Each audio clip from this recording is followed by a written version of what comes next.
I'm Nakahara, Deputy Director General, Ministry of Economy, Trade and Industry. I totally thank you for giving this precious opportunity to make this presentation.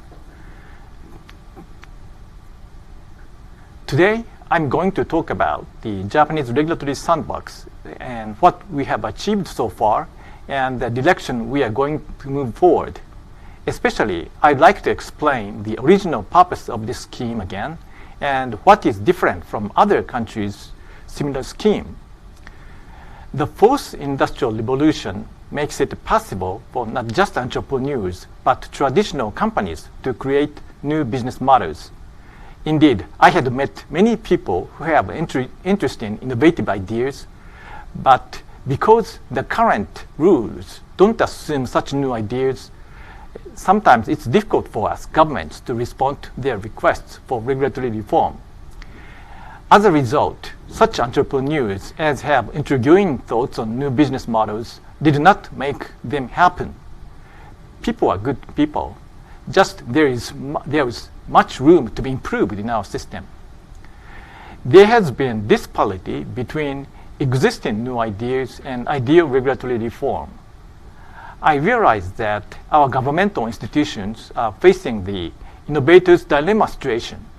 Innovator's dilemma is the concept first claimed by Professor Christensen, recently defined and elaborated by the book Lead and Disrupt. Innovator's dilemma tries to solve the puzzle, why do well-managed companies fail? Its conclusion is that they often fail because the very management practice that have allowed them to become the industrial leaders also make it extremely difficult for them to develop the disruptive technologies that ultimately steal away their markets.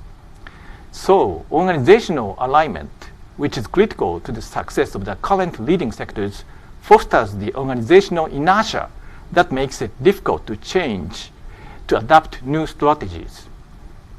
We can say that the current governments, the rules, the current social institutions are in the same situation. Concerning the current existing industries, there are a bunch of sophisticated, intricate rules which make it possible for consumers of such industries to buy their service or products without having troubles. In our bureaucracy, many staffs were assigned in order to run these rules. These people are good at dealing with problems which occur within existing industries or products based on the current intricate rules. But what it takes to execute the current rules differs from what it takes to create new rules in order to put such new innovative ideas into practice. There is organizational inertia in the government system, whether we like it or not. I'm not criticizing our colleagues, I'm not criticizing anybody, but we can say that the more we want to be perfect, the more such inertia works. How can we weaken such inertia? How possibly can we respond to such new innovative ideas? In order to mobilize the current rules or systems responding to new innovative ideas, we have to prove two things: necessity and applicability of creating new business rules. Necessity means that people do really need such new products or services. Applicability means that even if we introduce new rules, there will be no such uncontrollable harmful effects besides benefits. How should we do that? Now, regulatory sandbox came in. Under the regulatory sandbox scheme, in cases where you would like to conduct business activities which utilizes new technologies or new business models, but they conflict with the existing Japanese regulations because they do not assume such new technologies, you can apply to conduct demonstration tests and pilot projects with a limited number of participants who give prior informed consent and within the predetermined implementation periods. At the same time, we have brought institutional changes to the current institutions. Firstly, we have the setup GOJ's regulatory sandbox team in the Cabinet Secretariat, Cabinet Office. Actually, I was head of that team, and that team works as the single window of the government for applicants. It's possible that such a new innovative business ideas, including FinTech ideas, have much to do with many regulations in the different areas. But it's difficult or almost impossible for entrepreneurs to visit many ministries and clarify legal issues. Staff in that teams clarify and suggest which regulations and in which ministries relate to their business models. And it plays a role of advice, consultation, and hands-on supporting. Secondly, we asked every regulating ministries to set up sandbox promoting team. This promoting team play a leadership role of persuading a regulating team concerning new business models. We expect promoting teams and regulating teams in the same ministry to compete for introducing new ideas into the current rules. The third thing is that actually this is the most important thing. We have set up committees for innovative business activities under the Cabinet Office. Members consist of lawyers, experts of blockchain or AI technology, expert of management, economists, or statisticians, etc.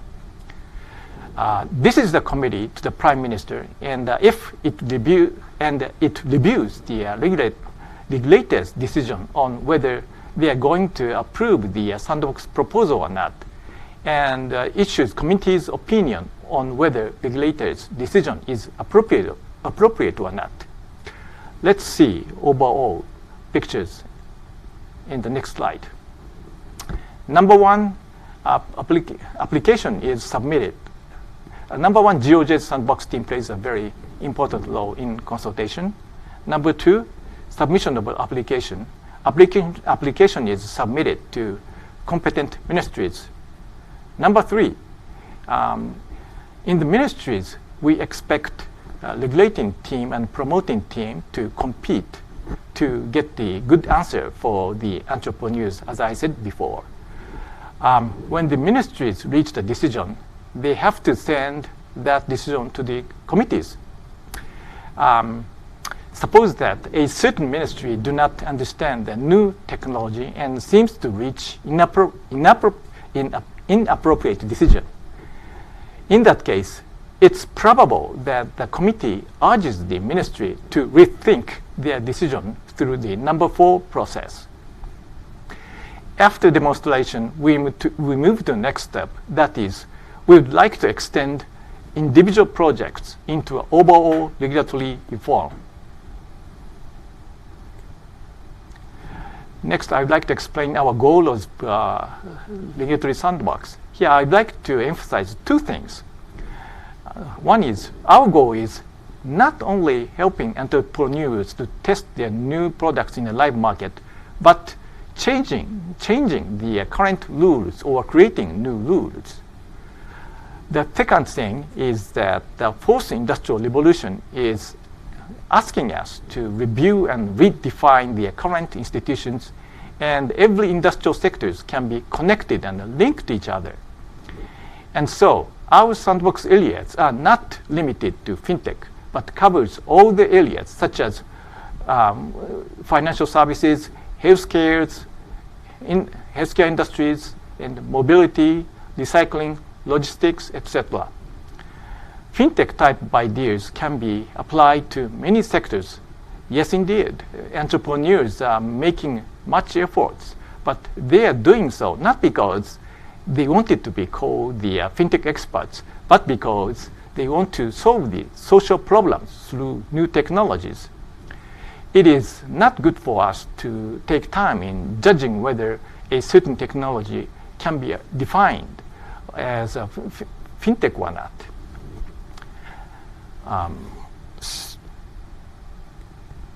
So far, we have achieved we have authorized almost 20 projects, and 130 entities took part in our Sandbox projects. So today I'd like to show 3 projects which is related to today's symposium. One is crypto garage case. This project has much to do with the blockchain technology. Those who trade cryptocurrency face counterparty risk, which is those who deliver cryptocurrency first face the risk of not getting the legal currency money, which is a payment. On the other hand, those who pay first face the risk of not getting the key of a cryptocurrency, I should say in this case, delivery. This Sandbox project utilizes blockchain technology to develop delivery versus payment for the settlement of tokenized assets. The result of this project can be applied into tokenization of assets or security token stuff. The second project is done by Kaulis and the Kansai Electricity Power and Bank. So 3 companies which belongs to different sectors get together and execute their project.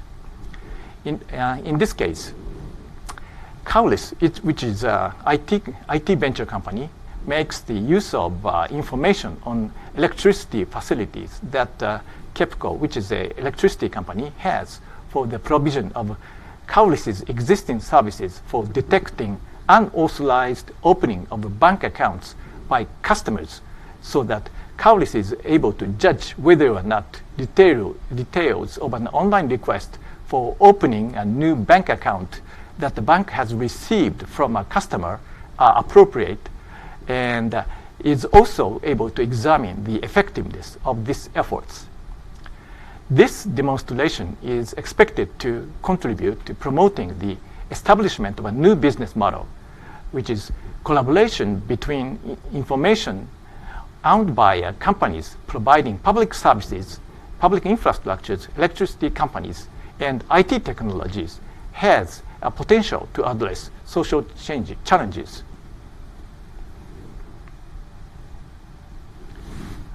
Number 3, this is a just in case project. This project poses a P2P insurance project.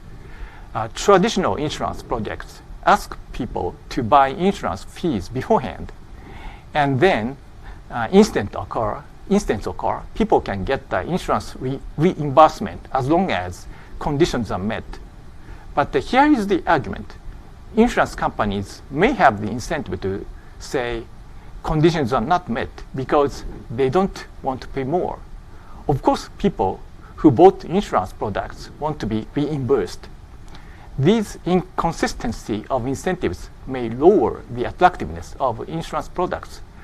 Under these insurance projects, insurance fees are post-paid.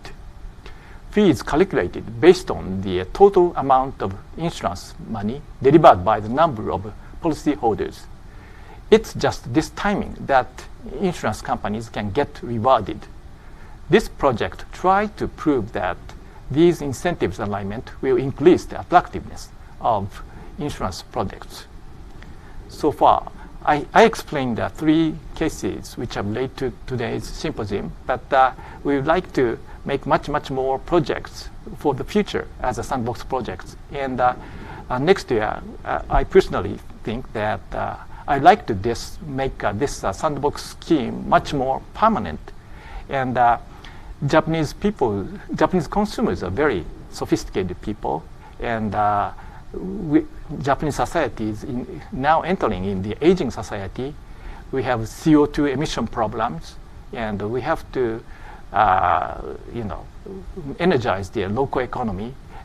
In our society, we have lots of social problems, which means that this is the chance for us to get new business, to utilize the new technologies I'd like to ask many companies to conduct their new new technologies here, and I'd like to execute the regulatory reform much more. Thank you.